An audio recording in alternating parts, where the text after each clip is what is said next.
you're the only one for me. Take a chance on me, 'cause I need you to be satisfied. Alright.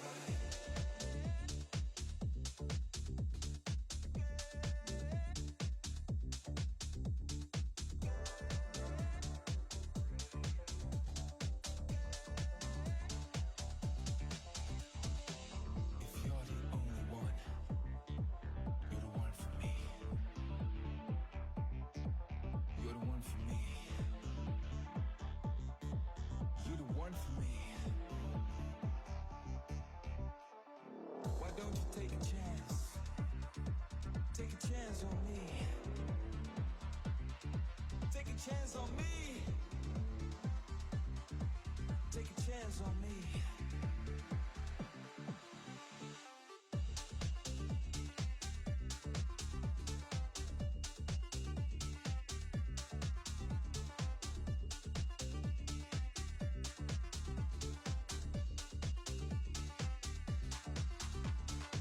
If you're the only one, you're the one for me.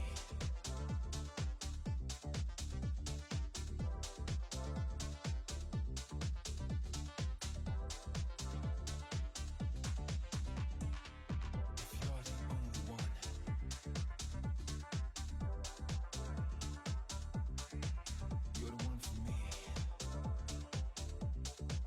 You're the one for me.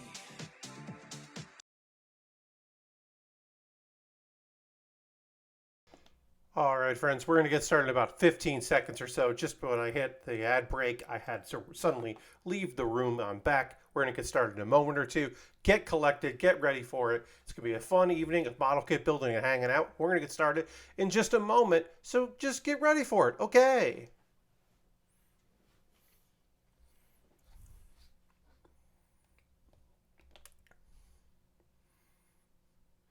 Hello and welcome to the Build with Bear Workshop. My name is Pat Bear. I'm here to work on a puzzle and to hang out with all of you. I'm throwing the Bear Cave, the Lego, the site, the Tier 2 blue emote into chat. If you are currently a subscriber, reply with those emotes. If you are not yet a subscriber, you can say hi or use other people's emotes. Or if you feel like being a lurker, well, just go ahead and lurk.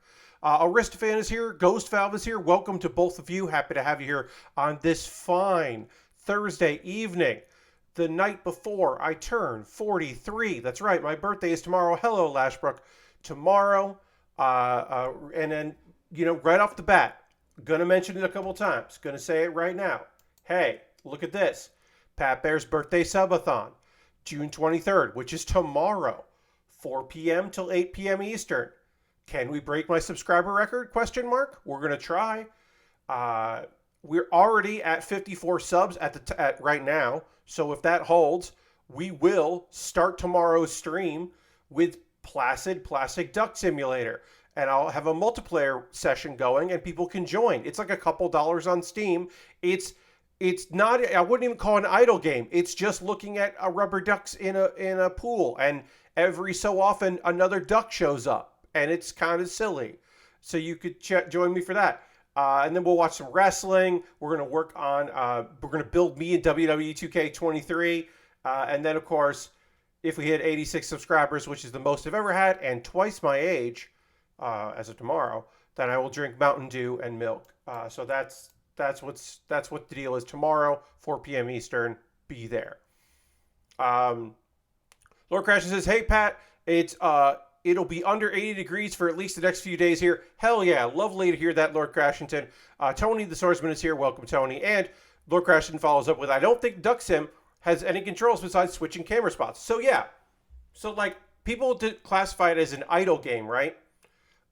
It's not an idle game. It is just there is a pool. There are a couple different stages, but the multiplayer stage is just the first stage. There's a pool, and you start as a duck. And then every so often, more ducks come in. And you can click on that duck, and then you can click and it will make a noise. And then there's like a couple ducks that are special, but most of them are just a quack. And then you can move the camera around to follow ducks around as they maneuver around the pool to another pool, to the tube that will take them back to the first pool. You can move to different lounge chairs to kind of get a bird's eye view. There's a radio, and you can hear weird music play. and you name the ducks as they come in. I have not unlocked all the ducks. I have one expansion. I don't have all the expansions because the level expansions, in my opinion, aren't worth it yet until they unlock multiplayer for more than just one stage. That's just my opinion. But yeah, that's our little thing. I'll have the room code in there, and people will be able to join my multiplayer game. And I'll have it running probably during the day before the stream starts, so if people want to get in early. Idle games are games that reward you with your progress while you're not playing. I get why they'd use that tag, but it's like when people use clicker for more adventure-style games. Yes, you do click in an adventure game, but that's not a clicker. This is idle with a capital I. It's not an idle game. It is an idle thing. It is it's not really a game. It is more akin to a screensaver, a interactive screensaver, a 3D screensaver. That's a bit more what that is. Do the ducks dance? No, they don't. Idle, not idle. They do sound the same though, Aristophanes. What's happening tonight? We're going to talk about the Nintendo Direct. I'm going to finally tell you what I've been checking out as far as the demos for Steam Next Fest are. We will chat about Forbidden Door, AEW's most forbidden of all pay-per-views. That's happening this Sunday. It's not really... The Forbidden Door, at this point, is just like, yeah, you got people from New Japan wrestling on an AEW show. Okay.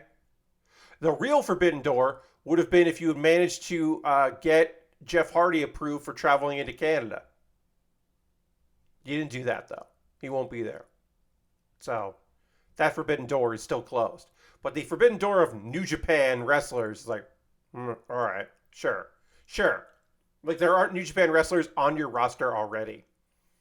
I did see a PC duck that has an NVIDIA card in it with RGB lighting and clear parts in it. Yes, there's like a fun case duck. There are a bunch of fun ducks.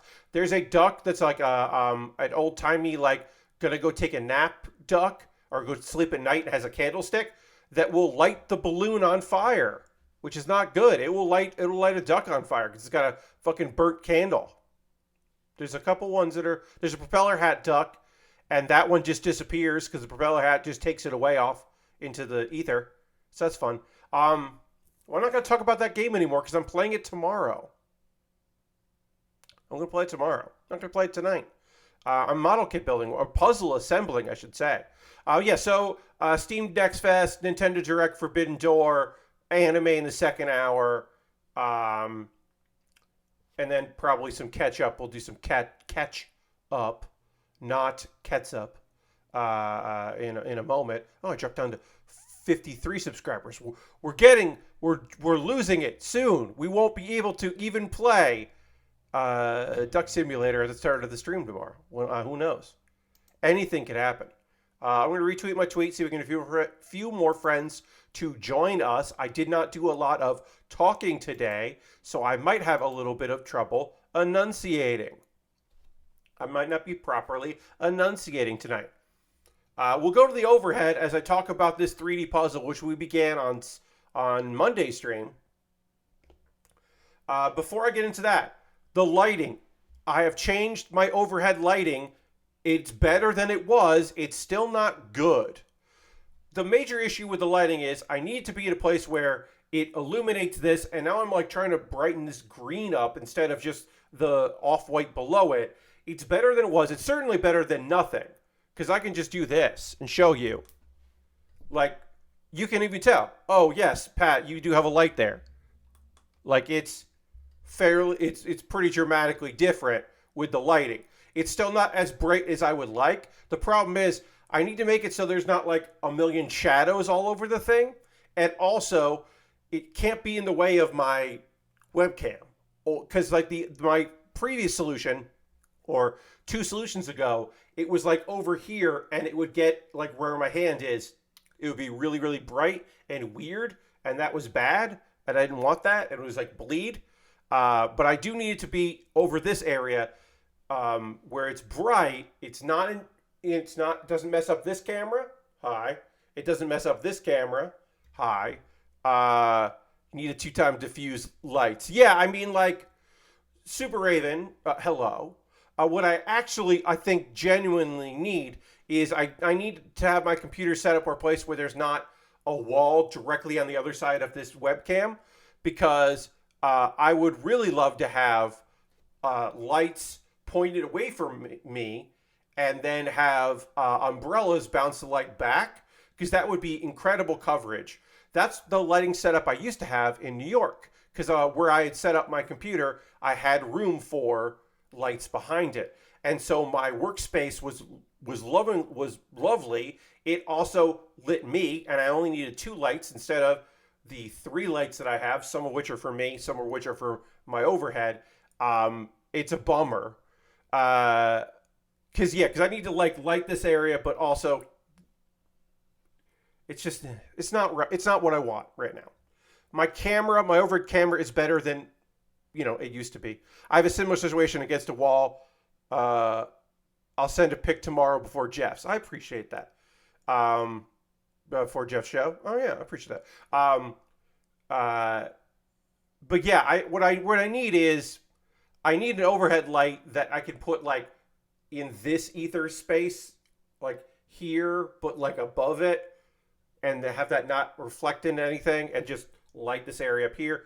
I have been thinking about perhaps a lighting bar. I could get a lighting bar that I could put basically where my keyboard is currently. You can't see it, but just know I got a keyboard off screen, like right around here. I could do that, but I think that might cause too many shadows.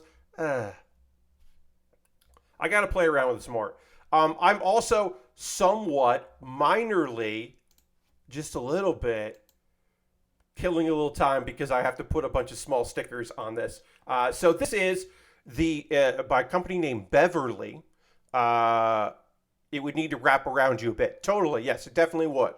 You're right. This is by a company called Beverly. This is the RX 782 Crystal Puzzle. Crystal Puzzle.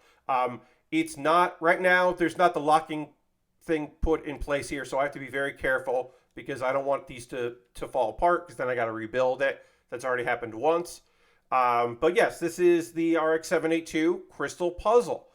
We've built this. We started this on Monday's stream, and we're stacking together. We're getting into the face, and we are running into stickers. This is going to be part of the head that is going to lock in over here.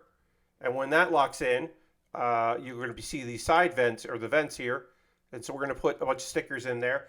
I have made the decision that I am going to do all my stickers now as we assemble, so that when I move on to do the 3 stickers that I have to put on the face, I'm going to do the face stickers here, the chin, the nose, and the under eye sticker. I'm going to do that before I then lock this piece here in place. We are using the guide of hey, all right, so the next pieces we got to do are 39 and 40, which is these two. 41 is this piece. Now, how they go in, it's pretty easy at this point, but previously it wasn't as easy to kind of figure it out. So it's not as straightforward as other model kits, other builds, certainly. But we didn't go in completely and totally blind, because I felt like I made the executive decision that that was nonsense, and that I would be here all day if we were treating this like a jigsaw puzzle, because it's a 3D puzzle. So, things are going to be awkward. I don't need these to be perfect, these vents. I did want it to look good, but I don't feel like it has to be perfect. These stickers feel like they're a little closer to decals. They feel like I could remove them and put them back, but I don't want to mess it up. I'm not really worried about these stickers. The stickers I'm actually worried about are these here. You can see this for the fin, and this for the chin. I'm a little worried about those stickers because they involve bending things around, and I'm not always the best with that. The sticker is just stuck. That sticker was just on my X-Acto blade too much. All right. All right, we'll go like that. Yeah, it's looking all right. Okay, we'll get into some quick news before we dive into the Nintendo Direct, because I want to talk about the Nintendo Direct from this week. The kind of not a lot of notice Nintendo Direct. But first, let's just say there was some news dropped here. This was not an official announcement by the ESA or anything, but it is fairly certain, according to the LA City Tourism Board of Commissioners. The ESA has canceled its applications for a live space for 2024 and 2025 for E3. So if E3 does happen in 2024 and 2025, it will not be in the LA Convention Center. That is not to say that the ESA could not do a digital E3, or they could be just doing like some kind of, not in LA. E3 hasn't always been in LA. It's mostly been in LA, and it wouldn't probably make sense to do it somewhere else. There exists the possibility they wouldn't. They'll put it in the crypto.com arena. Yeah. But this is most likely a strong indication that that E3 as we know it is E3 as they wanted it to be is, what didn't happen this year. There was some talk that, like, well, if they have a full year, they could figure it out, but that does not seem to be the case. Yeah, I mean, I just, LA probably makes the most sense of any location. West Coast is certainly where they would do it. The Staples Center is the Staples Center. I understand. I get you. Yeah, I don't know. I mean, like, look, again, this was not an official announcement by anyone. This is just people looking at the LA City Tourism Board of Commissioners calendar in the future, and they noted that E3 is not happening now in 24 or 25. Yeah.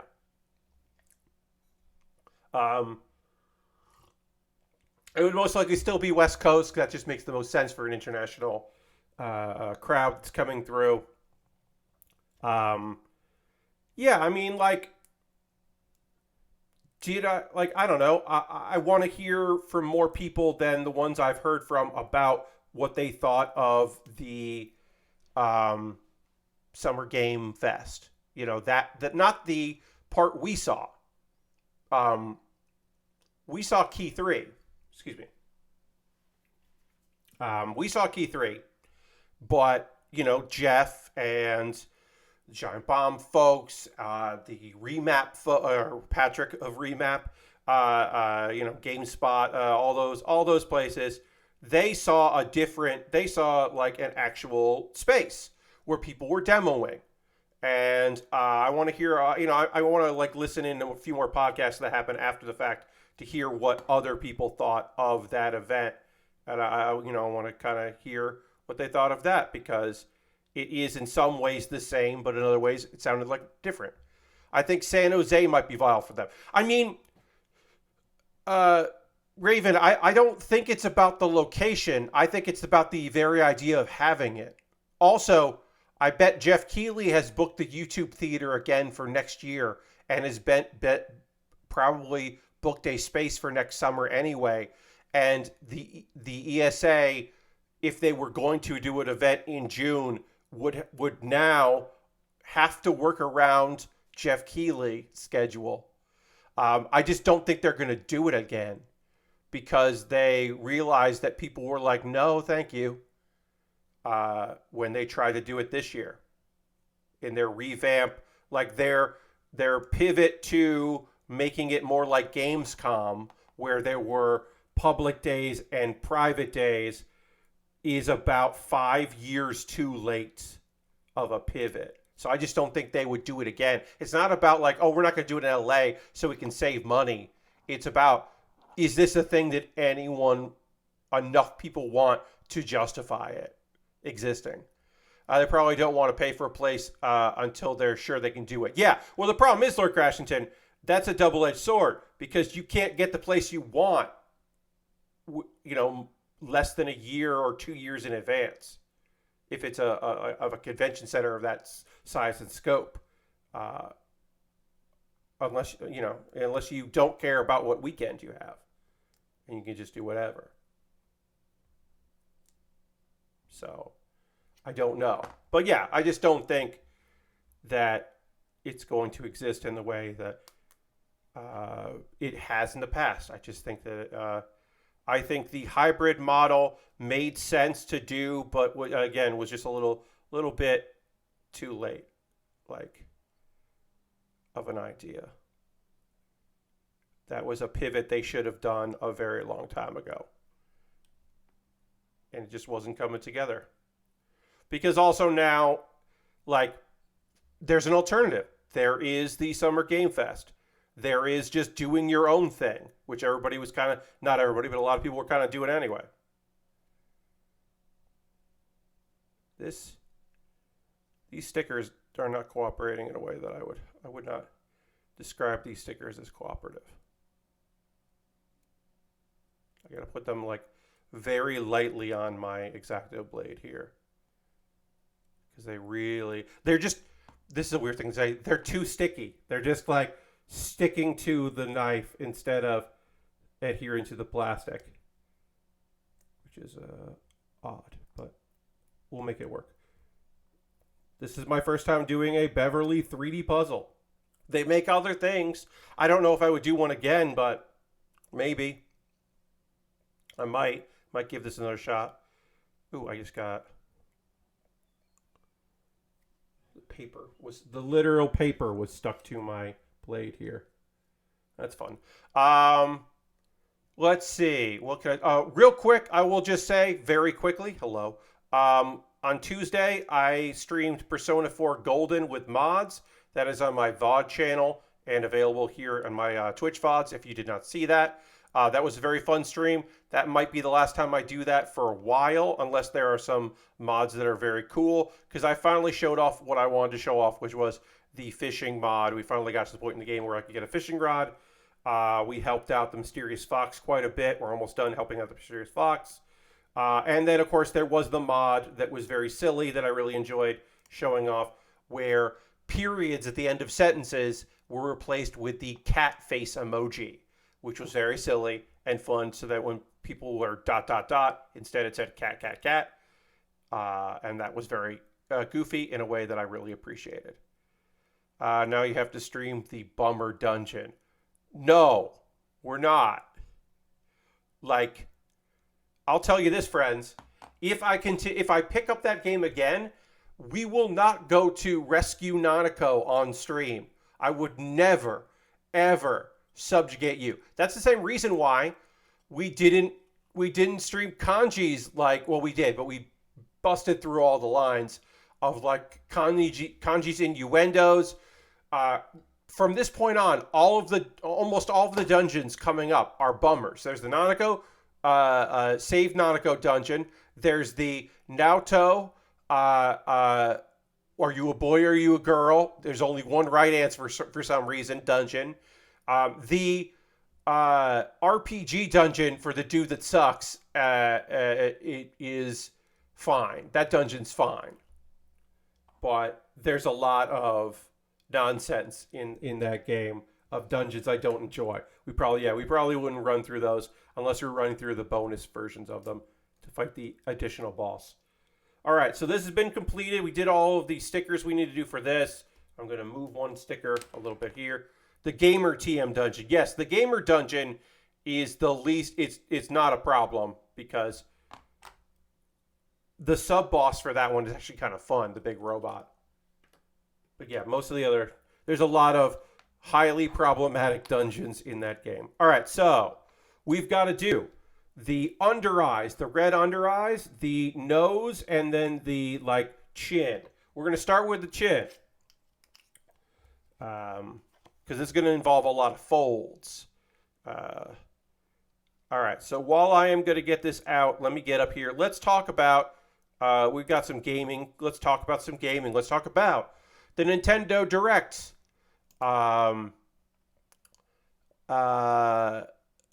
Obviously, Wonder, Super Mario Bros. Wonder is probably the biggest announcement.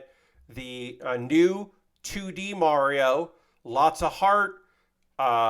You could turn into an elephant. It just seems fun and vibrant, and like very like I don't know. There's something about this Mario that I really enjoy the look of. I am excited to see more of this because it just looks like a fucking fun video game. Yes, it's just a 2D Mario game with a lot of personality. The Wonder Flowers, yeah. Also, it does look like all the mushrooms that Mario has been taking for so many years is finally catching up to my dude. And you know, I hope he ends up with a good trip, but looks like it might be a bad trip. All right, so okay, so we fold this, we fold that like that, and then this sticker is see-through because it's the crystal puzzle. So even though it is red, it is also translucent, I should say, which is a neat trick. All right, this is not going to be good, but it'll do. Yeah, this is not great, but it's okay that it's not great because I don't care. Even if the personality is Animorph style transformations, I think that's fine. I hate stickers, decals, shaky hands. I totally understand. I got into it more as I started to stream. The stickers like this that involve folding, I'm not a big fan of. I've never been a big fan of it. Applying stickers, I think I'm I've gotten way better at it. I'm kind of okay with them existing. This is necessary because this is just completely clear otherwise, and you want to have some definition. So I'm fine with that. But I hear you. I get your point. Shaky hands are tough, you know. And then you're like, oh, well, I'll use a blade. Oh, I have just pushed a little bit of a blade into my finger. Oh, fun. I haven't, but you know what I'm saying. I haven't in this instance, but I have in the past. All right. So now we have that, and that gives some lovely definition for our face. And then we've got to do this one here, which is going to not have to bend as much, but it'll have to bend some. And this is just the bags under this robot's eyes. We're going to try to line up the center with the center.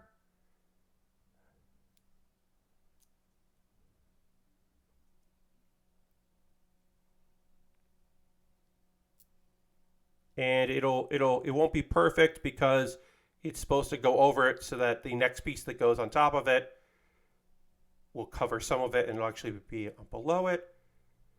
And I think that looks pretty good. All right, so Super Mario RPG Remake announced for 2023. I like the original.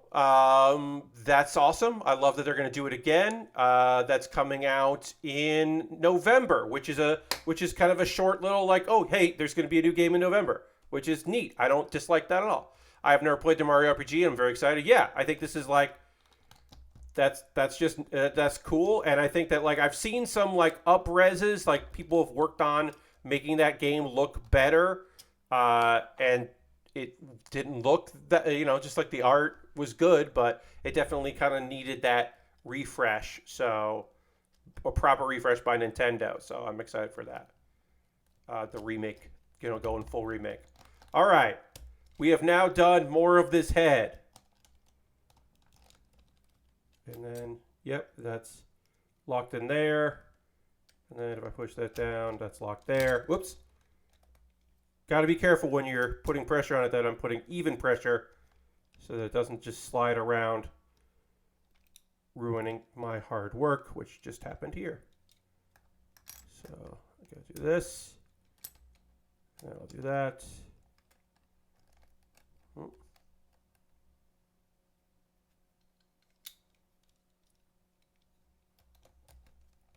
Damn it. There we go. Okay. All right. We're done with stickers for a moment because we got to build more of the head up. And then we have to do the eye sticker and then the forehead sticker. And then we're done with stickers. Detective Pikachu 2 is coming. I want to watch the Japanese trailer for this because if I remember correctly, the Japanese voice actor of Detective Pikachu is a voice actor that does a lot, or has done a lot of hard-boiled detectives, but also like Yakuza bosses, and had like just a deep, lovely voice that I think like this voice actor was fine. The English voice actor here was doing a fine enough job, but I think I want a little more gravitas. All right, so it's not this piece, not this piece. We have to figure out which piece we're looking at here. It might be this piece. It might be this piece. We're gonna look through. Is it this one? Might be that one. It is this one because it has the. No, it's not that one. Oh, it was that one. All right, it was that one. Yeah, that fit in. Perfect. Okay. So the next piece is this one? Yes. And now I am just going to figure out how this fits in. I think it fits in like this. Nope. Fit in like this. Yes. Great.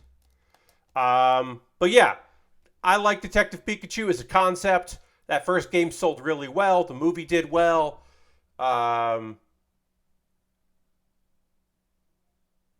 Tim Goodman is still a terrible, great name for a main character that I enjoy. That is still a like first draft ass name, but they're sticking with Tim Goodman, so sure. The Ongoing Adventures. Metal Gear Solid Volume 1 is coming to Switch. There was some confusion if the N version, which is the NES versions, but in the other collections they'll call it that, if those were only going to be on Nintendo. It sounds like those are coming to everything, which is great. I don't have the. I'm not your biggest Metal Gear guy. But the collection includes Metal Gear Solid 2, Sons of Liberty, Solid 3, Snake Eater, Metal Gear and Metal Gear 2, Solid Snake, and Snake's Revenge, which, as Jeff Gerstmann pointed out, with Kojima not there, you can just do that because he's not there to be mad about it. So you can just do that if you want. They're putting a lot in that collection. This is also Volume 1, remember? But again, I am not the biggest Metal Gear person. Revengeance is my favorite Metal Gear, which is, to many people, is not a Metal Gear game or a true Metal Gear game, but it is my favorite Metal Gear. It's just a game I really like, and sorry that I really like it. All right, let's see. These eyes go like that. Okay, so the eyes go like that. So I might actually want to do the eye sticker after we're done assembly here. Let's see. Well, can I do this? I think I can do this like this. We're going to try. We're going to put the eyes on here and hopefully do it right. The 2 motion comics are in there too. Well, that's fun. It's kind of funny that this is the place where we learned the most info about it. Well, I think that the other places probably weren't going to mention the end version, which is where they show up a lot of places. Like, I think a lot of places weren't going to say Nintendo. They just weren't going to say the name. So it makes sense that here is where we're going to hear that name. The NES. I don't know. I think that makes sense to me. A screenplay book containing in-game text of each title and a master book detailing the stories and characters. The Legend of Zelda Tears of the Kingdom, Zelda and Ganondorf are going to get amiibos. Hey, remember Tears of the Kingdom, the huge selling game? Amiibos, they're getting some amiibos. You've only played Sons of Liberty, which was clearly a mistake for first experience. Yeah, probably. So I don't have a Switch, right? I'm talking about these Nintendo games, but I can talk to you about WarioWare and my deep love for all WarioWare games. WarioWare Move It is coming to Switch in November. And it's going to be motion control bullshit with a Joy-Con. But also, I liked the WarioWare where you moved. I liked the one where you moved around with your Wiimote. I know some people didn't like that one. I'm not one of those people. I really liked. I liked that WarioWare game, whose name escapes me. My apologies. But I did like that WarioWare game. I know some people didn't fucking like that WarioWare game. That ain't me. Don't put that shit on me. I thought that was fun as hell. All right, so this piece needs to go here. No, this is huge. Where's this fucking piece need to go? That's not right. Where's this piece need to go?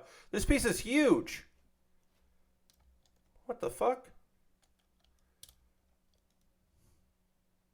We did the eyes. Where's this fucking piece gotta go? Why is this piece so big? What the fuck is... Twin Snakes version doesn't appear to be the version for the collection. Yeah, I mean, I'm not surprised. I think they're just going old. You could put Twin Snakes in Volume 2. All right, I have a guide here, a video guide, because I don't understand where this piece is supposed to go here. All right, so the problem with this is this person didn't put any of the stickers up. Okay, so this is... Oh, all right. This is setting up for the V-fin, so it's got to go like this.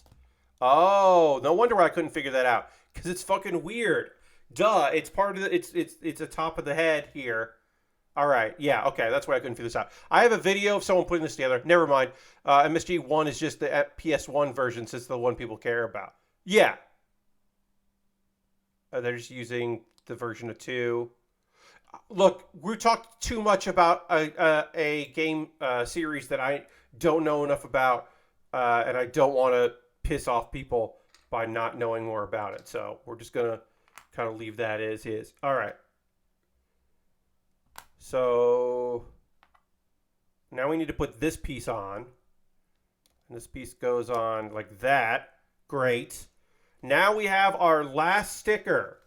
Our last and possibly most annoying sticker is for our fin here, which is going to go like that, our crown.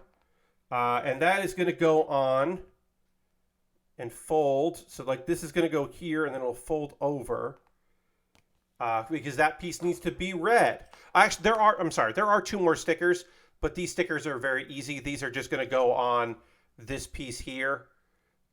Those are going to be easy to apply. Those are just the front and back cameras. I'm not worried about that. This is going to be the most annoying sticker of the whole bunch. I think more annoying than the chin sticker. So let's just get this up and then we'll look at it once it's up. Okay. Pikmin 4 seems fun. Like I loved the first Pikmin game. I liked the second Pikmin game. I didn't play the third Pikmin game. I still am thrilled that that is a franchise. Pikmin feels like a game that, like the first Pikmin feels like something that Nintendo would never talk about again. You know what I mean? Like they would have made Pikmin and then like Miyamoto would be doing like a rare interview with Chris Kohler. Back when Chris wrote, for websites and such, and Chris would be like, "So what's up? What about Pikmin?" And he would go, "Oh yeah, Pikmin. There were people on the team that were really rooting for Pikmin, like that kind of thing." But no, they're gonna make a 4th one in 2023, and then also the HD versions of 1 and 2 are coming to the eShop. They're already there, I should say. They're already there, and you can get them in a bundle. And then if you want the physical version, that's the thing you have to wait till September, which is interesting. My armchair analysis on that is they did want those day and date. They weren't going to get them. They decided they'd rather have them come out now than wait. Just get the, a thing that you can get on the eShop today. What's more important to them than having it all at once. That's my analysis. It's a weird series that Miyamoto talks about the next game years before it's announced. Yes, Pikmin is a game that like exists if like Miyamoto is gardening. Uh, you might argue, you might hypothesize, I should say, not argue, you might hypothesize that game exists because Miyamoto wills, like any Pikmin sequel exists because Miyamoto starts talking about it, and then they have to make it happen. Like they're waiting with bated breath to see if he was going to mention, and then they have to start actually working on another goddamn game. All right, we're about to do the weirdest part of this build. We are going to be putting this piece in here, and then we're going to use the key to turn it. So this is going to basically, this should theoretically, anyway, go all the way down. And then when I turn it, it will lock in place. And then this will actually be stable, other than the piece that goes on the top, might fall out. But theoretically, if I did this correctly, I can lock this in place with the key, and then I can move this thing around, and it's not gonna, these pieces aren't gonna fall. And now I don't want to drop it. I'm not bonkers, but I can hold this now. It does go. This piece went all the way to the bottom. You can maybe see it there. And yeah, I can now kind of look at this thing and move it around a little bit. There's a little bit of wiggle with the head, which is nice. We still have the final piece to put on there, but we're almost done. I didn't know how long this would take, so I said, oh, we're just finishing, and I didn't talk about the next thing we're going to do, which is a Lego set that was bought for my birthday. So we are going to get into some Lego, which is great, because I don't have to get into a model kit tonight. But we're not done yet. We're close to being done. But I just didn't know how long it would take to do this. We still have 2 more stickers. We can now put in the beam sabers here, because that's easy. And yeah, having that lock in place really makes me feel better. This seems like a nice desktop piece. Yeah, Lord Crashin, I do think this is not a thing for the wall here, my little setup, because I think it would reflect the light weird. But this, I think, would be nice on my desk. Not for y'all to see, just for your friend Pat to admire. So let's get these last stickers on. Pokemon Scarlet and Violet have some expansions. Wiggler. It's fucking Wiggler, y'all. Wiggler's doing some stuff in Mario Kart 8. There is a Luigi's Mansion 2, aka Dark Moon, is getting remastered. And that's really fun. They teased a Princess Peach game, and by teased I mean they announced that it exists in some form at some point. But that's it. That was basically it. It was just like, hey, we're working on a Princess Peach game. Cool, peace out. No, we got more stuff, but not about that though. Sorry. If that's what you're here for, sorry. Oh no. So this sticker, I didn't peel off the backing properly. So I gotta try to peel this backing off. That's fun. Yes, indeed. Couldn't even give Peach game a name. No. Someday they will. We'll know it. Okay, so this sticker didn't come off. So I'm going to hold it here with my tweezers, and I'm going to try to peel some of it off with my blade, and then I'll try to peel the rest off. But right now, the backing is stuck to the sticker, and I need that to not happen. There we go. All right, I got it. Looks like I got some of it off. Great. I got most of that backing off, and now I should be able to get the rest of that backing off. This is a rare instance of that happening. Usually, the stickers I work with, just come right off, and you don't run into that problem. But in this case, the stickers need a little bit of work, a little refinement. Beverly. Vampire Survivors with couch co-op coming in August. That's cool. I like Vampire Survivors. It's not, I'm not big on ass games. but that's a fun one, and I enjoy my time with it. I love the idea of couch co-op on a Switch. That's fun. 4-player. That's too many players. Dragon Quest Monsters seemed cute, but not something I would ever play. I probably know like a couple streamers that will be checking it out, and I'll probably check out their streams. But that didn't really interest me. Sonic Superstars. I almost said Supersonic. Sonic Superstars is. I don't want to fucking dump on fans of Sonic anymore. I do that enough. That doesn't look interesting to me, and I'm sorry. It just doesn't. I hope it's a great game. Hope people really like it. Batman Arkham Trilogy is going to run like ass on every Switch possible. There's just no way there's just no fucking way that Batman Arkham Trilogy, that any of those Batman games are going to run good on a Switch. It's just not going to happen. And there's DLC with it. Great. Star Ocean, the Second Story R is a very good name for a Star Ocean game. That is the 1998 PlayStation game. This is also coming to PS5 and PS4 and PC on Steam. The 2D pixel characters in the 3D environment, I really like. That is apparently divisive. Me saying that I thought that was fun, apparently some people think that sucks. I'm not one of those people. I thought it looked neat. Well, yeah, some people not happy. Persona 5 Tactica looks interesting. Those aren't my style of Persona games. Jeff Gerson brought this up. I agree with him. I've seen this in a couple other places as well. What the fuck does Saturday morning cartoons mean?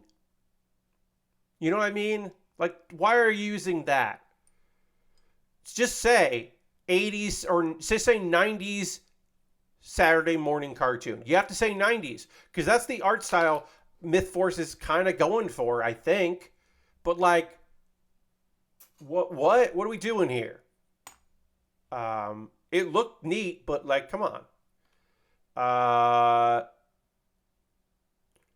Are there even... No, there aren't, Lord Crashington. That's what I'm saying. It doesn't mean anything. There aren't Saturday morning cartoons. There are weekend evening cartoons. You know, but there aren't. It's like the vibe they're going for isn't like 2020, 15 Saturday morning cartoon. They're going for like 90s. It's just weird.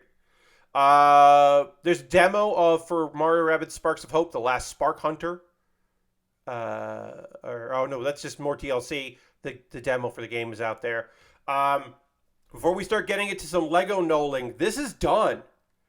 I really like this. I don't know if I would want to do another Beverly. No, Lashbrook, I am not forgetting that the Batman games were 360 games. I'm not forgetting that at all. They weren't optimized well. That's my point. Not that they're like highfalutin new high-tech games. I'm saying they're not going to run well on a Switch because there's no way they're going to be optimized well to run on a Switch because they weren't like designed for... They have had terrible ports. There's just... It's a nightmare. I just think it's going to be a rough time. But anyway, this is looking really good. I'm excited. I was done with this. I don't know if I would do another one of these, but I had a great time working on this one, I should say. So, fuck yeah. I don't know. If I come across another one of these, put on my wish list, maybe I'll do that. I enjoyed putting this together. This was not as complicated as I thought it would be, which is great. So we've now done the Millennium Puzzle. We've done this. And then we abandoned a jigsaw puzzle that wasn't good and was driving me crazy. One of the worst weeks of my streaming career, which will be 6 years next month. All right, I'm going to take a photo of this thing. Now that I can do this, I'm going to take an overhead photo of it. I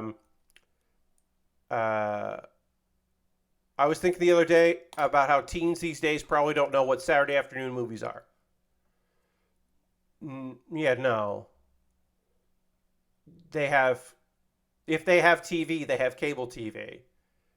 They don't have just local channels that, well, the local channel that I watch cartoons on doesn't have sports today. So instead, or it rained, so the baseball game is off. So instead, Kramer versus Kramer is running on the local Fox affiliate. So I guess my dad and I are going to watch Kramer versus Kramer because the baseball game got canceled. It rained out. Yeah, I don't think people know about the Saturday afternoon movies. They don't know about UPN and WB or CW with their syndication block of shows that are only syndicated and are not reruns of a show that ran on a network.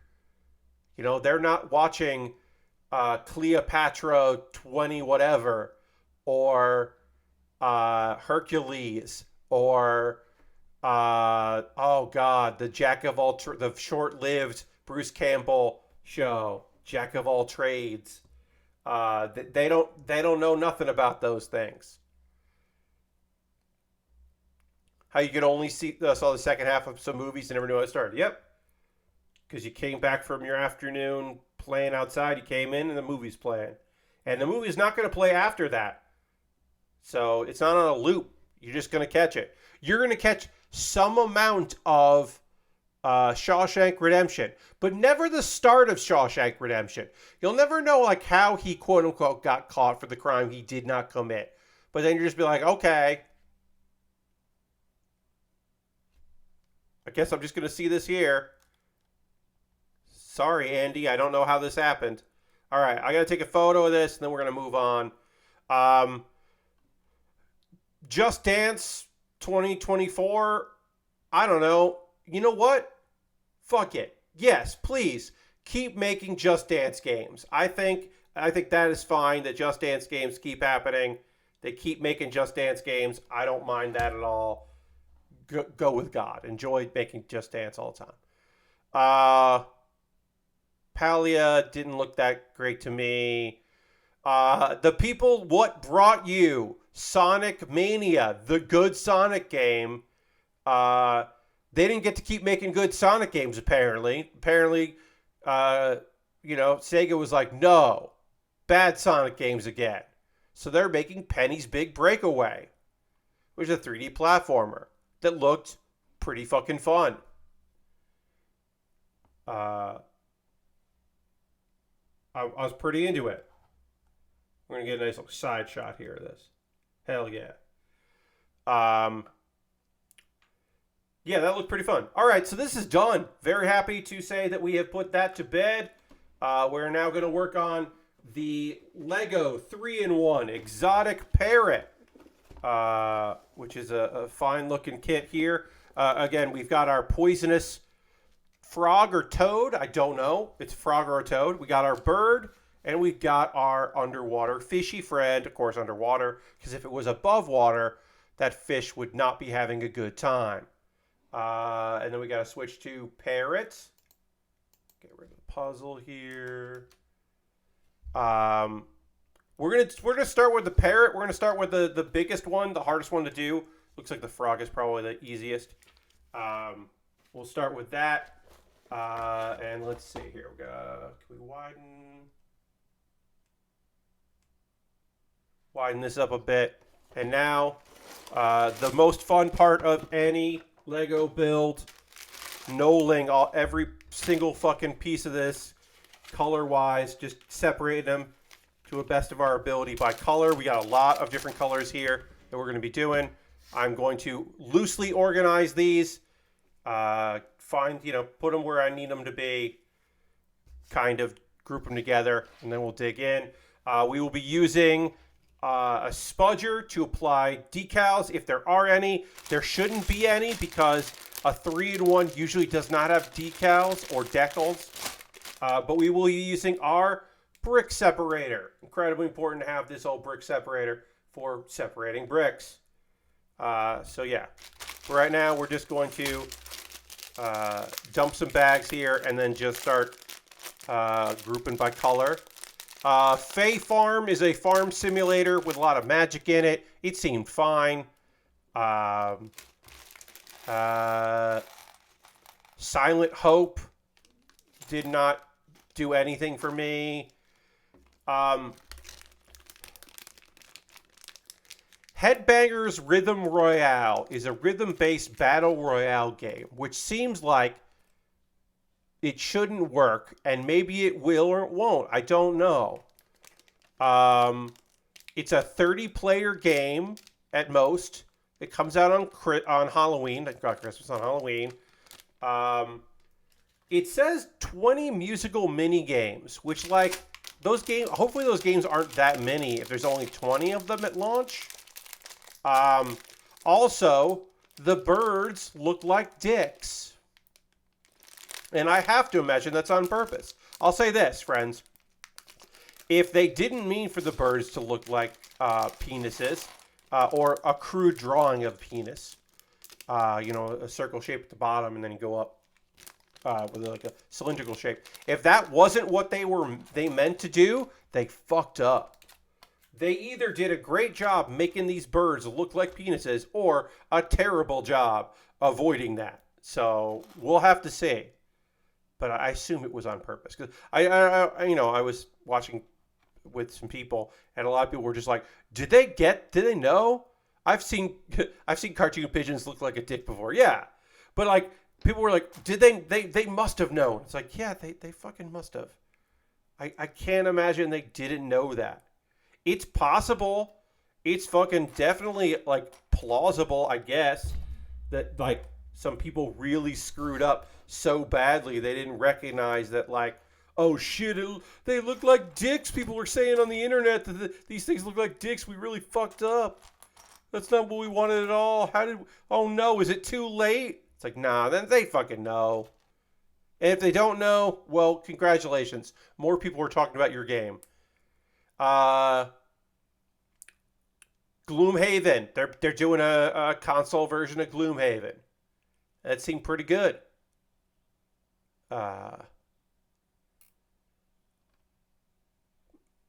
Manic Mechanics is a 4-player co-op game all about repairing vehicles as fast as possible. I don't remember this at all. I don't remember this trailer.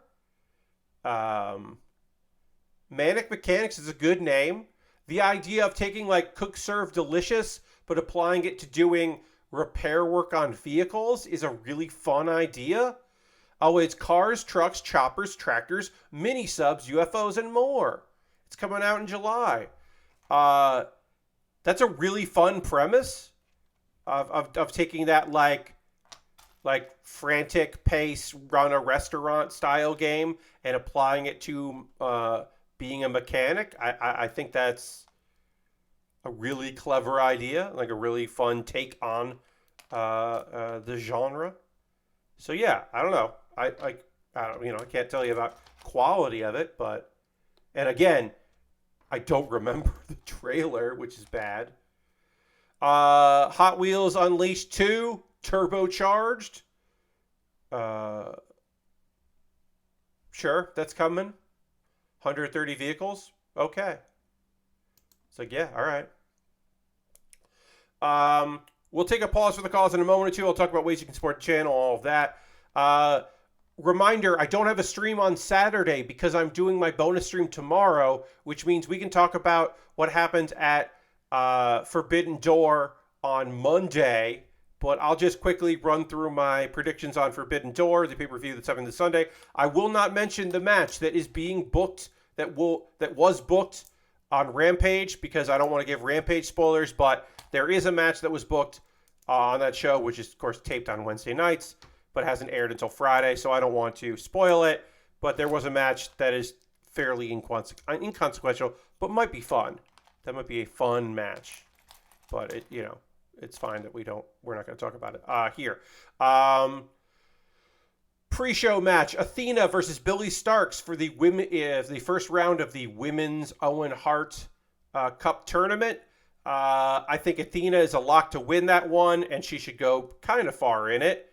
I don't know if she's going to go to the finals, but I think she should at least win one match. Billy Starks doesn't lose much. She could win and then say, oh, she's all elite, but they could also say she's all elite with her losing. She has now graduated from high school and could technically be signed without it being a problem. And I think she will be signed. I don't know if it's going to be announced yet.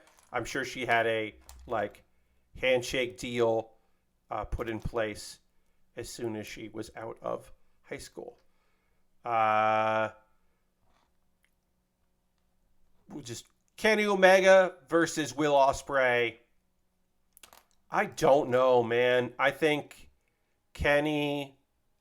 I think there will be shenanigans in this match, but I still don't know. I think this is the one that is the big question mark to me about, do they take off that belt that Kenny doesn't really defend too much because Will certainly defend it? Do they continue this story longer by having, Kenny win? There's so much other stuff going on with him in AEW. Maybe there'll be, again, shenanigans. I don't quite know. I don't really know where that's going to go. I think Okada wins because Bryan Danielson does not mind losing big matches. Bryan Danielson seems to really enjoy losing big big time matches. He seems to revel in losing those.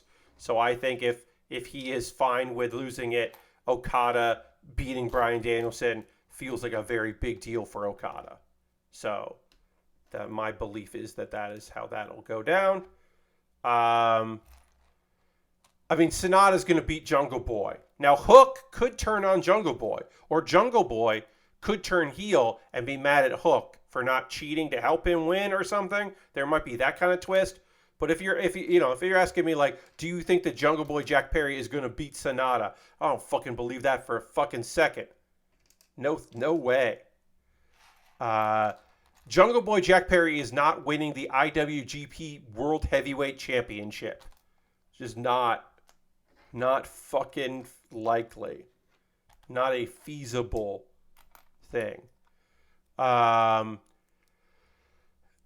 MJF versus Tanahashi. MJF wins. Tanahashi is going to look really fucking good in that match. Tanahashi's not going to win. MJF is going to cheat to win. Most likely. Jungle Boy was an incredibly weird choice because there's not a part of me that believes he could win. At all. It's no, I don't believe that. Blackpool Combat Club with Takeshita and Shuta Umino. That's Blackpool Combat Club. John Moxley, Wheeler Yuta, Claudio Castagnoli. This incarnation of that, because Danielson already has a singles match. Versus the Elite, Hangman Adam Page, Matt Jackson, Nick Jackson, Eddie Kingston, and Tomohiro Ishii. So, one question on this one is Shooter happy with the faction that he's aligned himself with being a bunch of heels and Bellans? Is he cool with them being garbage people? If he's cool with it, sure. I don't think Shooter's cool with that. So I think that is going to lead to some conflict there. Ishii does not like anyone on the team that he is on at all, including Eddie Kingston, who he is in the G1 with, in a block with, so he could go rogue. Eddie does not like the people that he is wrestling with. Lashbrook, Shooter Umino, Shuta, I should say, aka Shooter, but Shuta Umino is on the Blackpool Combat Club side in this match. I think this really does come down to how much does Eddie Kingston care if they win or not versus Eddie Kingston getting an opportunity to beat up a guy that he does not like. I think that is the big question. Will he play nice enough for them to actually win that match?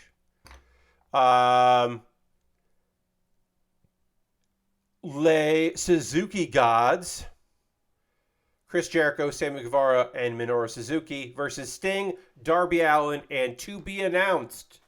My guess is to be announced is going to be, I don't quite know. I think it'll be like the guy that tagged with them before, like last year. I forget his name. I apologize. So here's the thing, right? Storyline wise, Jericho winning, which leads to more of a program with Darby and Sting, makes a lot of sense, right? Jericho's team winning makes a lot of sense. Counterpoint: Sting is not lost in AEW. Sting's last wrestling and his one match in Pro Wrestling Noah. Sting's last loss was in 2015 against Seth Rollins when he got injured on that buckle bomb. So I don't think Sting is losing here. I think that still leads into storyline wise. Like, I think it's cleaner to have Jericho, like pick up the victory. But I think for just keeping Sting's like victories alive, and it'll be a feel good match. CM Punk versus Kojima, Satoshi Kojima, men's Owen Hart Cup first round. Obviously, look, it's kind of cool. It's kind of neat that it's, that an old man who can wrestle better than CM Punk is going to wrestle CM Punk. CM Punk wins this. There's just no way he doesn't win this. There's no way he's not. CM Punk is probably CM Punk is either winning this tournament or he's putting over in the finals of the tournament Powerhouse Hobbs. It's one of those two things. So I don't think they're going to do a shock loss here. They could. I think it would be fucking cool if they did. I don't think they're going to do that shit. I don't think they're doing a shock loss here. I think it's going to be fucking CM Punk winning that thing in easy fashion. Orange Cassidy versus Zack Sabre Jr. versus Katsuyori Shibata versus Daniel Garcia. Orange Cassidy retains. You could move the belt with someone who is not Orange Cassidy getting pinned. I think Orange Cassidy loses this belt to someone, maybe Zack Sabre Jr., but I think he loses that belt at All In, not at Forbidden Door. I just don't see it. I could be wrong. I just don't see it. Tony Storm versus Willow Nightingale. Tony Storm. I mean, let's not Willow is in good standing.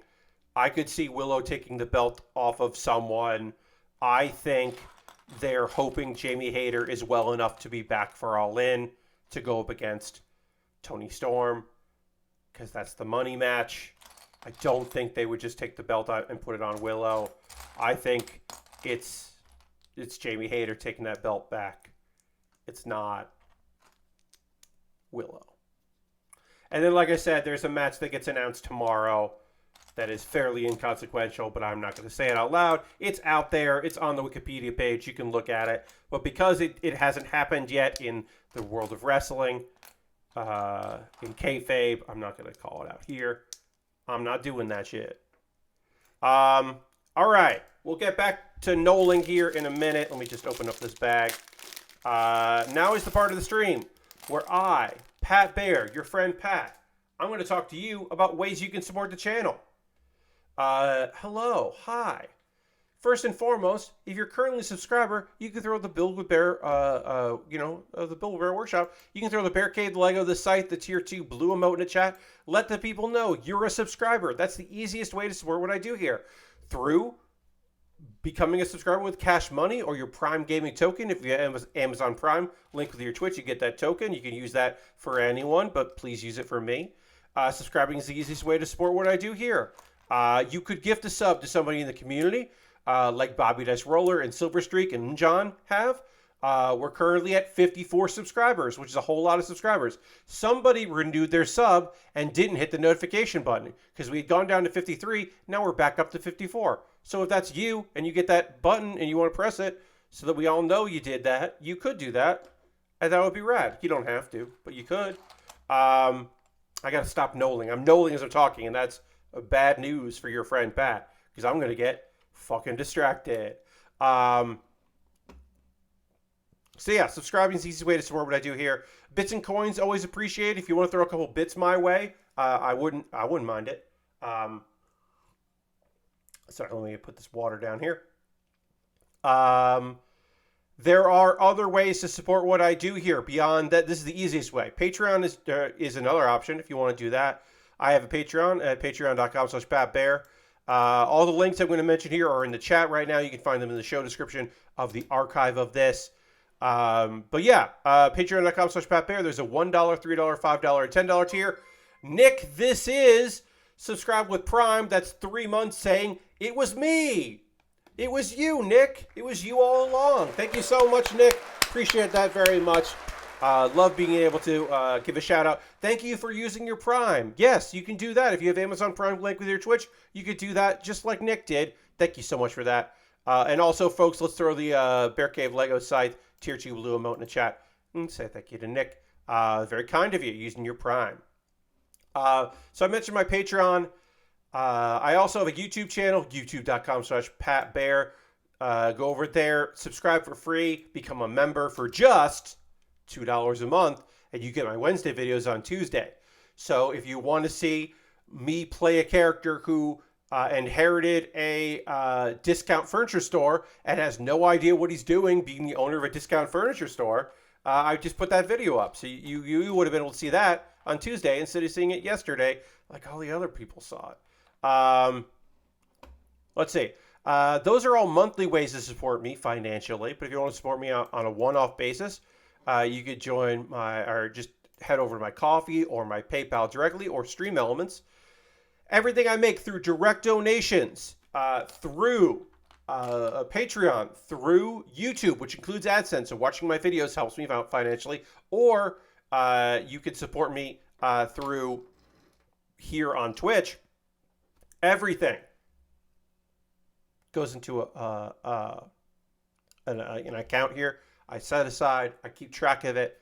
All that money goes directly into buying model kits and equipment, right? So I have some stuff. I've pre-ordered a few things that are coming in July. A couple things that are coming at the end of the month. I have a backlog of stuff to build. I just recently added a knockoff, not Lego kit that should be interesting to try out of a cool car from anime. But also, sometimes people buy things that they want me to build. The Lego set that we are starting tonight is from my Amazon wish list. The puzzle that I just completed tonight was from my Amazon wish list. And if you want to buy something from my wish list and have me build in the future, it'll jump the queue. It becomes the next thing that I build. I make a dedicated video for YouTube about the thing, and you can take a look at that right now. I have some inexpensive stuff. I have some more expensive stuff. I try to add new things constantly, but I've got some Lego sets. I've got some model kits. I just put in what I think is actually for real this time. The only Iron-Blooded Orphans kits I've never built. I have one in my backlog that I haven't assembled, the 6th form Barbatos. This is the Sigrun. And I think the Sigrun is actually legitimately, like, if I own that, if I get that in the future, I will have every Iron-Blooded Orphans kit. And then I'll have to build it, obviously. But I've got some stuff from Witcher Mercury on there. A bunch of different things. Some Lego. Again, plenty of model kits. Some inexpensive kits, very expensive kits. Some gear. It's always nice to have some gear options if you like want to help me out, but you don't know. And you're like, I don't know, Pat, maybe you want a better capture card. So that you could hook up your laptop and you could have like games on your laptop and then also capture that.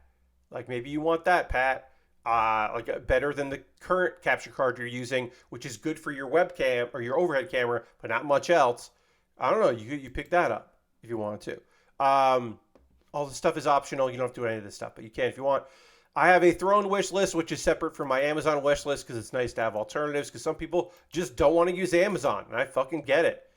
Understand it and respect it. And then you could always go to USA Gundam Store. You get a gift card at USA Gundam Store. They send it to you in email. It's not a physical card. And then you could send me the code. You could whisper me here on Twitch. Or, while you still can, send a DM on Twitter because my DMs are open until that's not a fucking thing anymore. Because that's the real solution to bots. Apparently.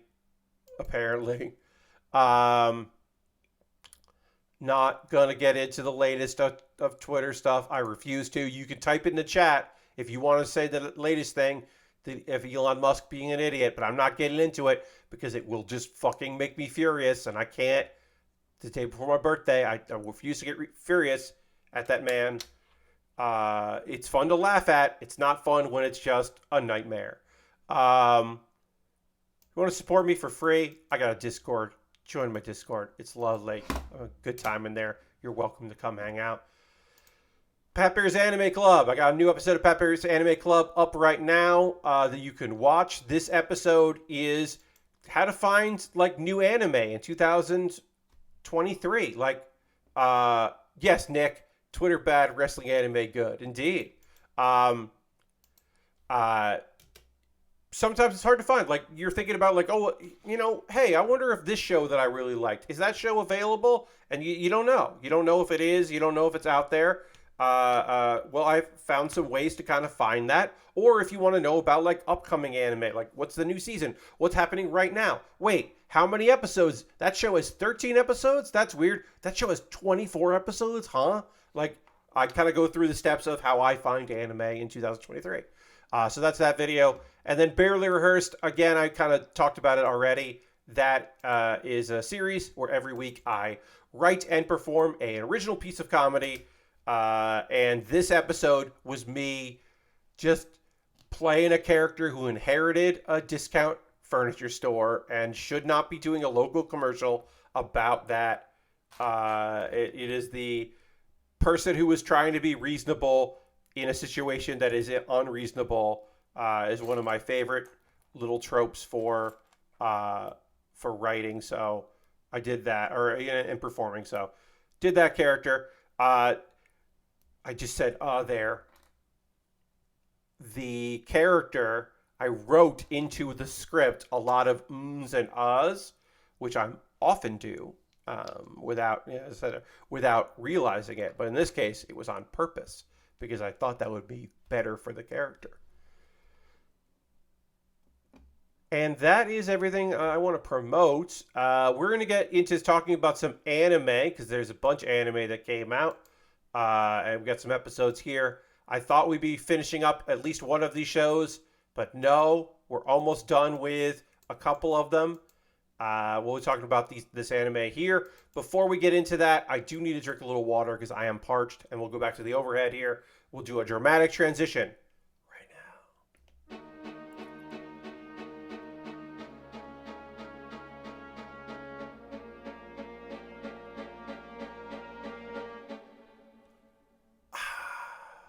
All right.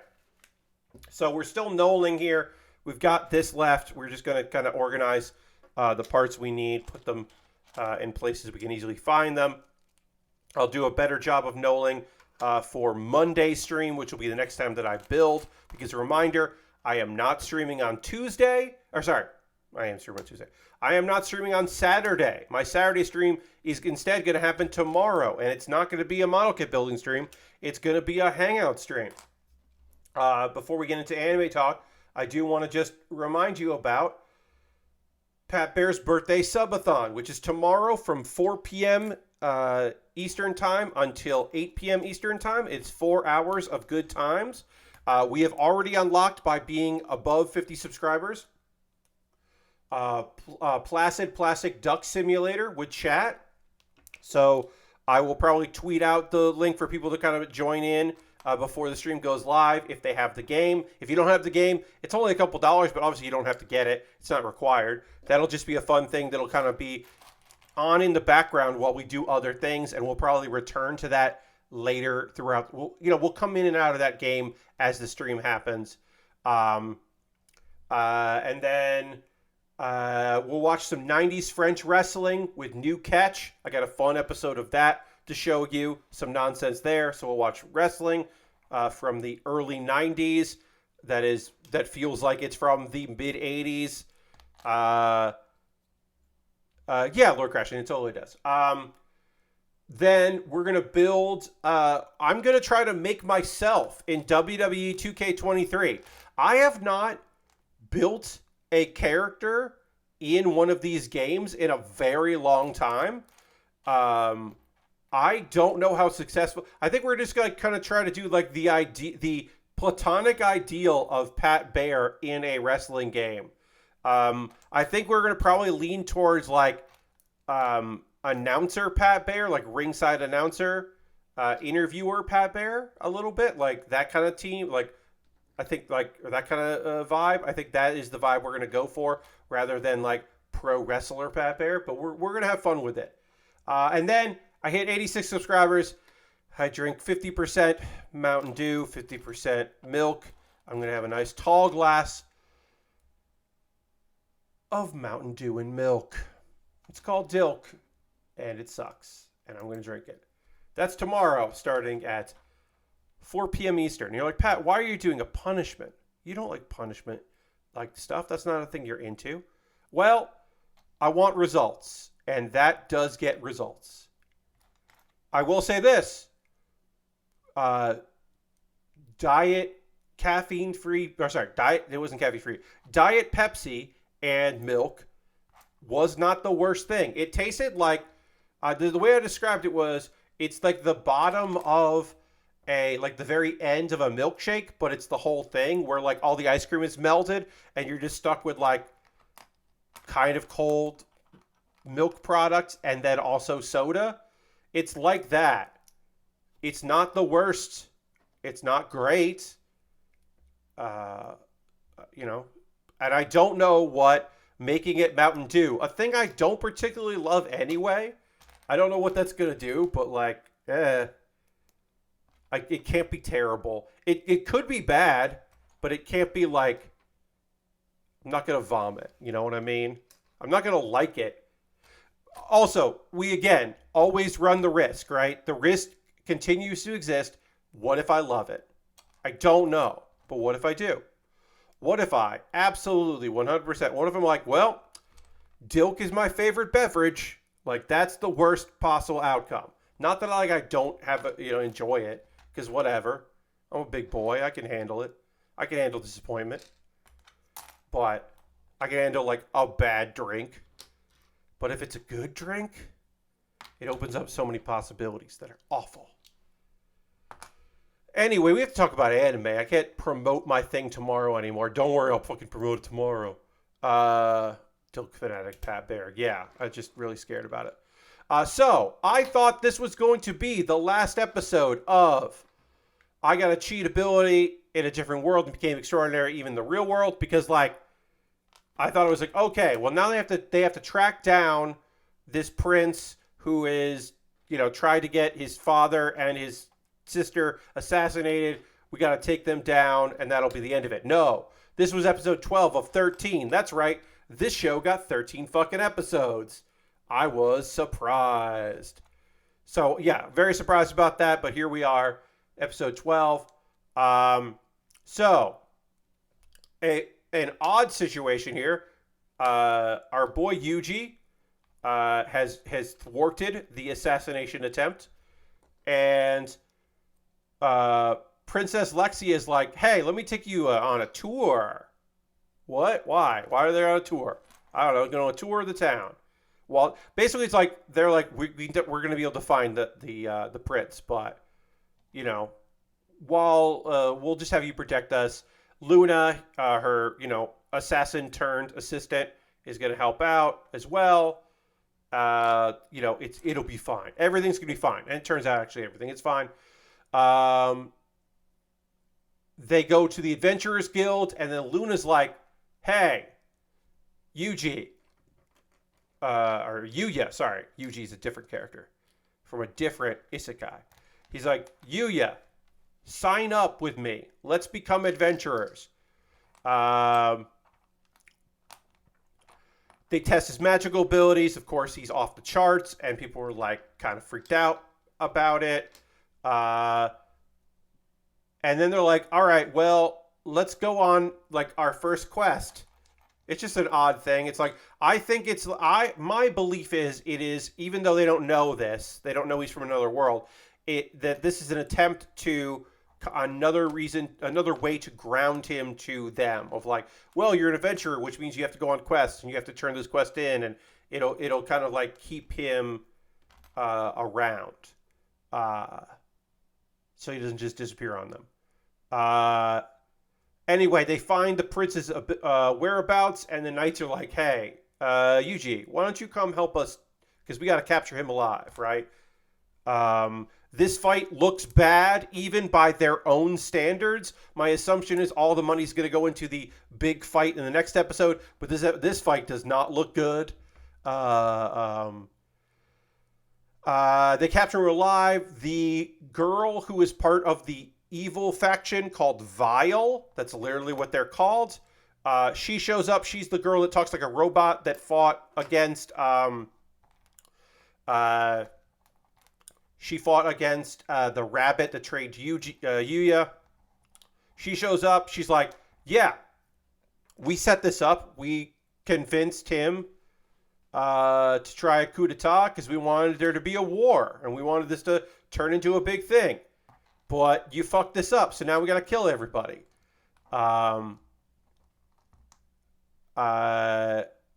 She retreats. Because Yuya ends up deflecting her attack, because that's what he does. It looks like Owen, the knight, might have been killed. We don't know. That is the cliffhanger, was that knight killed? But we do know that in the other world, in our world, Kaori is trying to visit Yuya. But he's obviously dealing with some stuff. And, is she going to travel to the other world looking for him and get involved, and are all of the love interests gonna meet? Not all of them, because the model probably won't show up, but will the three main major love interests all run into each other? The possibility exists. Things could get dramatic. Yeah, I thought this was gonna be the last episode. I'm actually surprised there is 13 episodes in the show. This series is fucking fine. Again, the animation is often poor, which is a bummer, but it's not bad. And I like the main character. I like the manga. The animal friends are cute and fun, who don't really do much in this episode. That's not true. The prince, when they're apprehending him, it is implied that the prince trips over the pig, but we don't actually see that. We just hear like a squeal and then him be like, but we don't see it because the animation is so bad, which is a shame. All right, let's actually work on this kit. We're moving on here. We're now doing some Lego. I will update the on Monday stream. I'll update the information, but I'm not going to do that now because I want to get some of this done. I'm going to tell you about Oshinoko. This is episode 10 of 11. That's right, this show only has 11 episodes. A reminder that the first episode of this series was 90 minutes. So I'm not that surprised to find out that this is the second to last episode. And I'm also not surprised to find out that this episode is extremely, extremely about the idol side of it and not the murder or the setup. So it is not that side of it. It is unfortunately the idol side, which I'm not as interested in.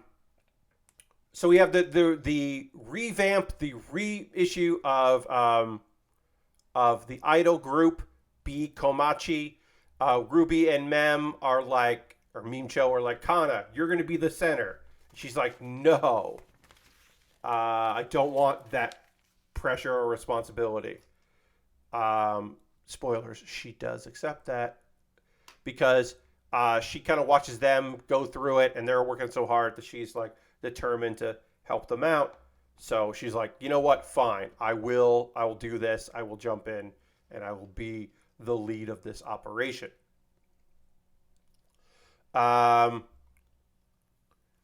Miyako brings in Peon back, who is like a famous guy, and going to give them some pointers and all that. And he's helping them training, and he's giving them motivation. He gives Kana some motivation and has a lot of insights into her, and seems to like really know what's going on and say the right things. Turns out, oh, that's Aqua disguised because that guy wasn't available, so he stepped up to help motivate people for his own means. Kana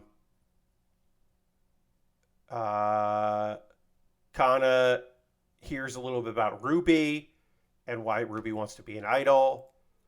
And then she finds out that Aqua is Peon, and she's like wondering what's going on there. There's like, well, was this, how true was the words that he said to me? That kind of thing. Making sure that I'm doing this all right here. Looks like I am. We're doing our little tree here that our parrot is going to sit on. Yeah, so we did that. Got a nice little base here that came together nice. And then we're just going to add a little bit of leafage here. Just a little bit of leafage. Just to make things look nice. We'll get some branches, I guess, and one big leaf. So we'll do one big leaf here. And then put a branch there. And a branch there. Let's see. I think Aqua actually did a good idea. I didn't notice it at first. Then they get into their competition. Everyone's crammed together. There's some other underground idol groups and some like not as popular groups that are kind of on the way down. And everyone's kind of fighting over each other. And then we've got Kana kind of self-reflecting about why she responds the way she does and why she deflects at her own kind of failures. She doesn't want to drag anybody down. And Ruby, her friendship with Ruby is kind of blossoming, which is great. And then they're going to then the performance is going to happen. Their big moment here is coming. And that will, of course, be episode 11. So we didn't get much furthering with the let me figure out who murdered my mother, and also the me before I was reincarnated as my mother's child thing. We did not really get a look at that, which it sucks because that's the part I'm most interested in, because I don't watch a lot of idol stuff, and so this idol thing is not super interesting to me. I've said that before. I'll say it on Tuesday when I do my recaps of the seasons. That I'm just, not super into it. Sacrificial Princess and the King of Beasts. So I was like, oh, it's episode 10. This show started late, so I'm like, you know what? This is going to be episode 10 of 12. We're getting close. I looked at it. No wonder this show moves at such a glacial pace. It's a 2-core. What the fuck? Why would this show be a 2-core? Now, some of the animation isn't that great, but the art style is beautiful. The backgrounds are lovely. There's a lot to like about this show, but I'm so gobsmacked at the idea that it has a 24 episode season. Like it's like a 2-core. That's so wild to me. So this is episode 10 of 24. So we'll be talking about Sacrificial Princess and the King of Beasts for a while. I mean, unless I stop liking it, which I don't know, could happen, but I'm enjoying it so far. As long as I don't think too hard about it, which I will talk about in a minute. So, the Grand Consecration is happening, which is the anniversary of the King of Beasts founding, the kingdom, I should say. So our king, Leonhardt, is supposed to wear clothing that the first king wore, and it's this big ceremony. But the night before, our boy has another moment where he reverts to his human form because he's half human, and nobody knows except Seraphine knows that. So she has to try to hide him, and he thinks about how like no one in this castle other than her that like would ever let him live if they knew he was half human, which is like fucking rough. It's a rough thing to know about yourself and your situation. And then the next day, he's still a human, which has never happened before. He's still a human. He does not know what to do about that. So the only thing they can think of is to hide him even more. Everyone's looking for him. They can't find him. And then he starts slowly returning back to human form, but it's not fast enough.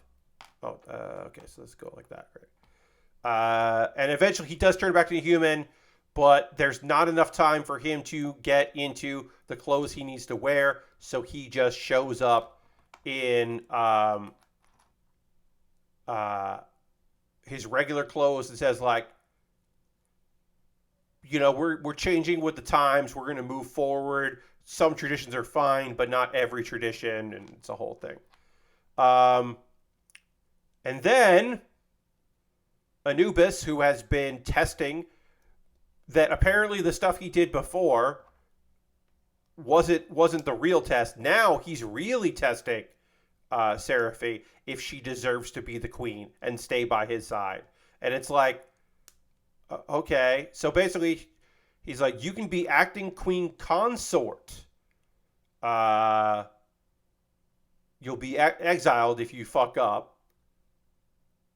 Or you could be considered a pet, and you could stay by Leonhardt's side, but we would treat you like a pet, and then then we'll pick a real queen, a real wife.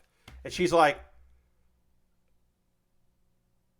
I'm gonna be the acting queen consort. Like I'm gonna go for broke here. Which, you know, this is a girl that up until recently has never had a choice in her life and never been able to make a decision.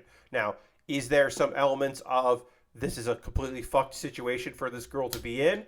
Sure, 100%. This is not a great situation that she has found herself in, but she's making choices that she wants to be making, which is great. And once again, must stress, this guy Anubis, he does not have the right to do any of this.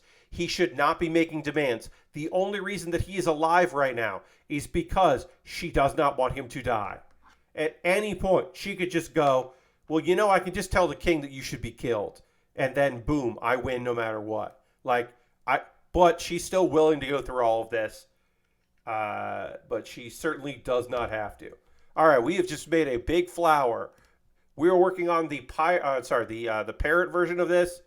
And apparently working on the parrot version of this means that we got to build a big old silly flower here.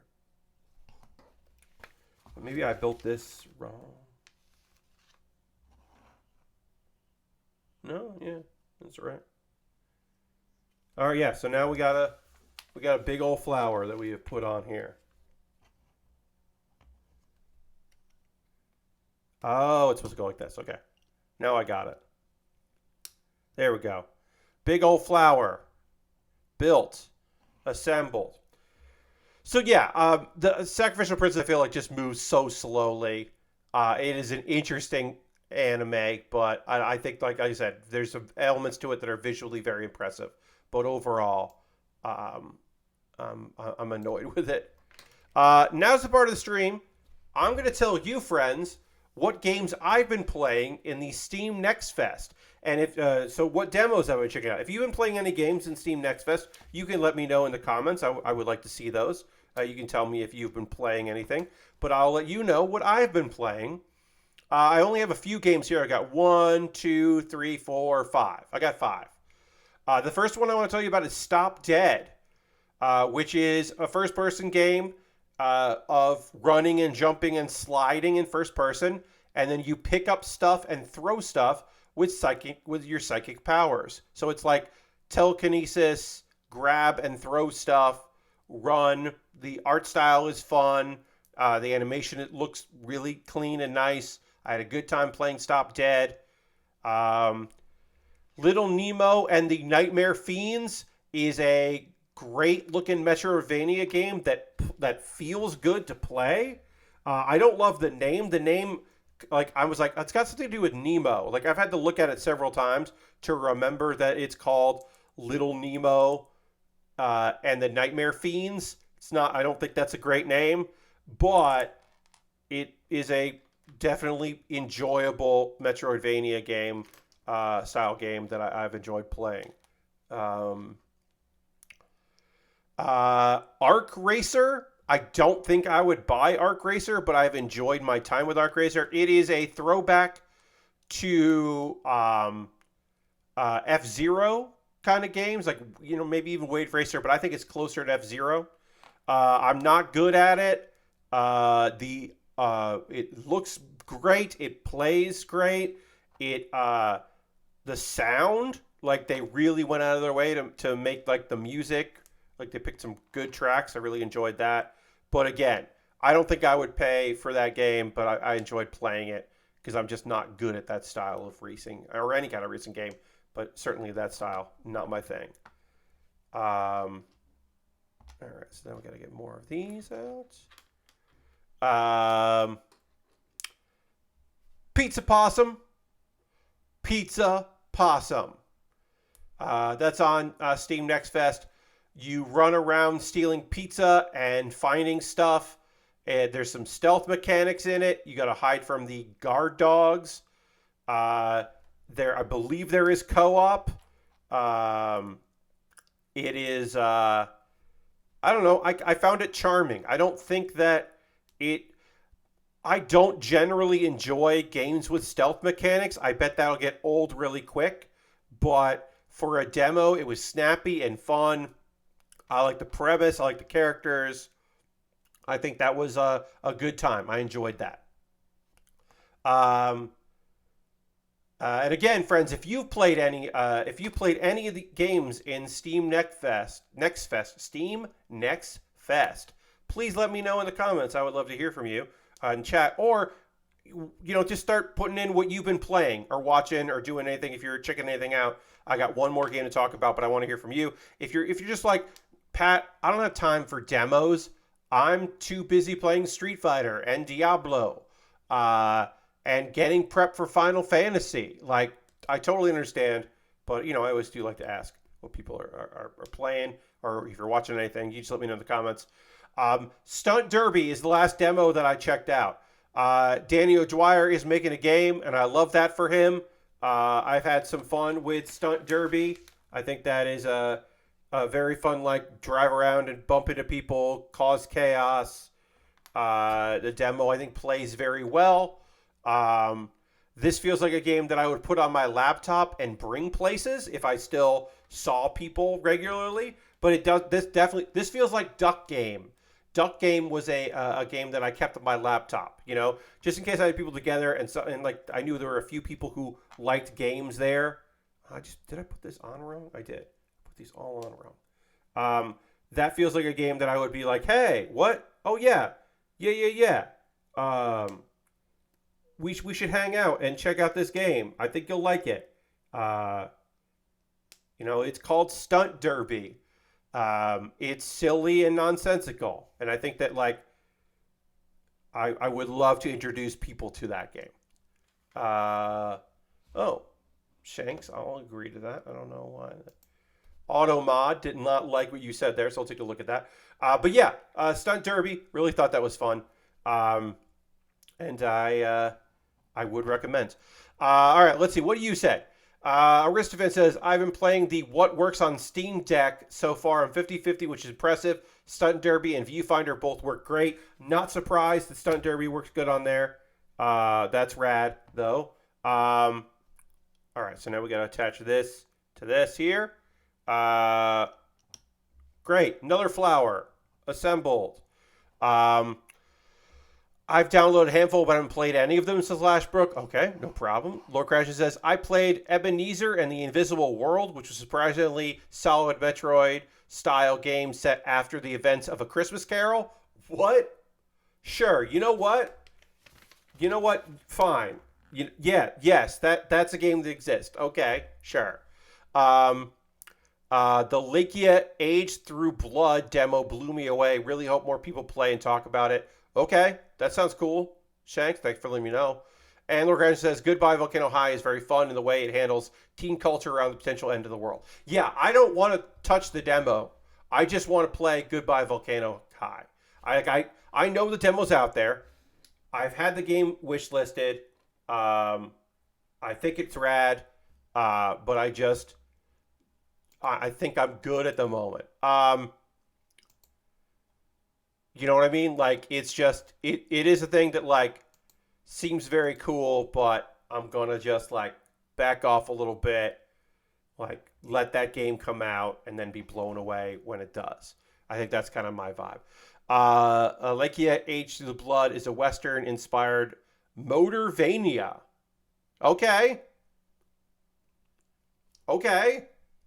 That sounds cool. Yeah, I hadn't heard of that. I mean, there's so many games, right? Like, there's so many out there that, like, Spirit Swap, like, I already know I bought that game because I invested in the Kickstarter, so I already know I'm going to be playing that game. Like, you know, there's some stuff I haven't checked out. But I think we're going to wrap up the stream there because we're still working on the flower part of this. But I'll take a photo here while the lighting is still excellent. And then, you know, we'll move on to raiding because that is how we end every stream here, is with a raid. We'll find somebody doing some cool shit out there and go hang out with them on a Thursday evening. Reminder, real quick. As I said, we are going to raid. That is how we end every stream. But before we raid, just want to say my birthday stream is tomorrow from 4 p.m. till 8 p.m. Eastern. You're invited to my birthday party. It's a stream. It's a subathon. They're different, you know, like we're going to break some different things down. It's not just what's listed on there.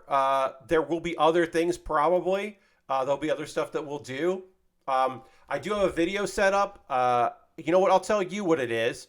I do have a video that is for while I'm going to go grab something to eat and while I'm eating my dinner. The video will play. It is the Atari Jaguar demo tape. This is recorded. This is a VHS tape from 11/14/1994. So I have an Atari Jaguar demo tape that we will be watching on stream while I eat my dinner. While I get my dinner and while we eat my dinner. As John says, we always enter the raids. We're going to end right there. So I'll tell you. I haven't told anybody else, but I want to tell you all. That's what I'm doing tomorrow. There'll be a VOD. There'll be an archive of it. So you can check that out. And oops, I hit a wrong button there. But we are going to end with a raid. I'm going to go find somebody doing cool shit there, and we'll go hang out with them on stream. But again, tomorrow, 4 p.m. Eastern to 8 p.m. Eastern. Please check it out. Who's doing stuff?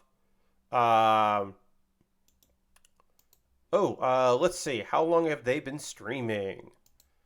Let's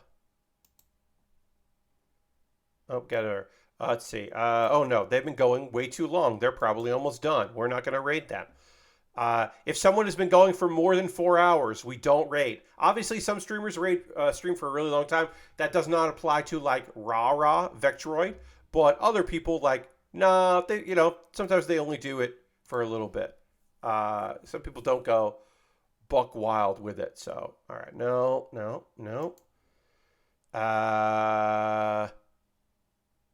We have not rated Matt Wiggins in a while. Matt Wiggins is playing, let's